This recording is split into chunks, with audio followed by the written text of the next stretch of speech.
कहानी sweet home. न चाहते हुए भी झगड़ा हो गया था, किंतु असाधारण बात यह थी कि निसी ने घर छोड़ देने की धमकी दी थी। दीपक दिन भर दफ्तर में बैठा यही सोचता रहा कि वह स्थिति पैदा करने के लिए जिम्मेदार कौन है। वह अपनी पत्नी को भी दोषी नहीं कह सकता था। निसी उसे बहुत चाहती थी, परंतु जिस वातावरण में वह आई थी उसमें वह ढल नहीं पाई। वह बिल्कुल अलग वातावरण की पली हुई थी। उसने एक आज़ाद पक्षी की भांति खुली हवा में सांस ली थी, इसलिए प्रायः उसे एक संयुक्त परिवार की पाबंदियां और लाज लज्जा के तकाजे कुछ पसंद न थे। वह काल्पनिक जीवन पसंद करती थी और चाहती थी कि विवाहित जीवन के पहले कुछ वर्ष तो रंगीन वातावरण और काल्पनिक पृष्ठभूमि में बसर हो।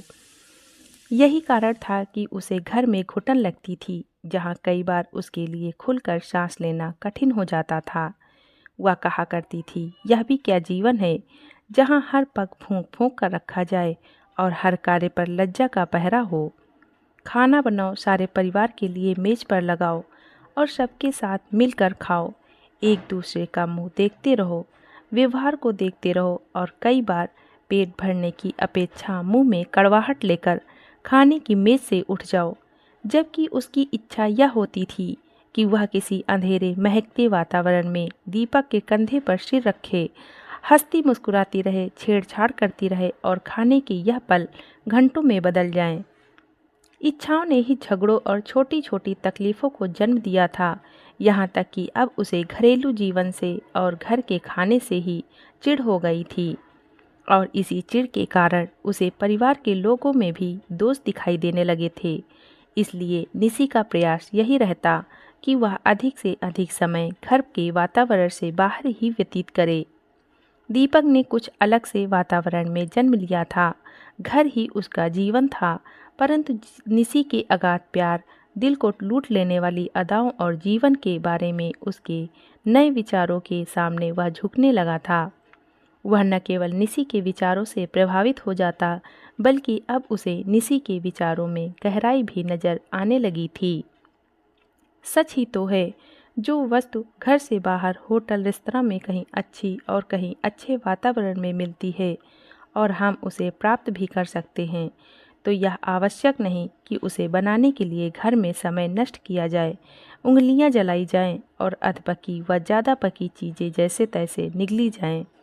दीपक यह भी जानता था कि चाहे सुबह निसी का मूड कितना ही बिगड़ा हुआ हो, फिर भी जब वह लौटकर घर आएगा तो हंसती मुस्कुराती अधखिले गुलाब सी निसी उसे उसकी प्रतीक्षा करती मिलेगी। यही सोचकर उसने अपने मन में निसी के खिलाफ उठ रही लहरों को निकाल दिया और यह तय कर लिया कि वह घर लौटते ही निसी को कहीं घुमाने ले जाएगा। उसका अनुमान 100% सही था। निसी के चेहरे पर सुबह के झगड़े और कड़वाहट का निशान तक नहीं था। वह द्वार पर खड़ी थी, वहां से वह दीपक को प्यार से कमरे में ले आई।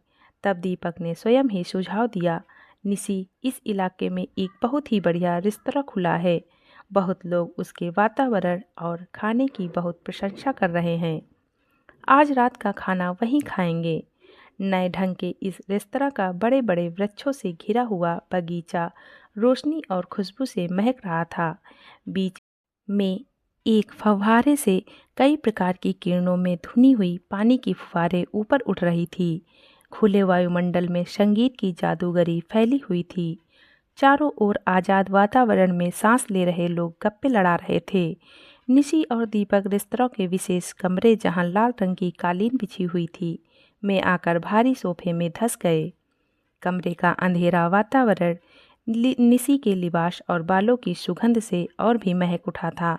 आज़ादी और एकांत में निसी ने उस आनंद और शांति का अनुभव किया जिसकी वह 3 वर्षों से प्रतीक्षा कर रही थी। वे एक दूसरे को सटे बातें करते रहे और हल्की फुल्की छेड़छाड़ का आनंद लेते रहे। दीपक, मैं न कहती थी घर में क्या रखा है। निसी दीपक को प्यार से छूकर फूलों का गजरा उसके गाल पर फेरते हुए बोली। इतने में रेस्तरां का वेटर झुककर उनके सामने खाने की मेनू रख गया।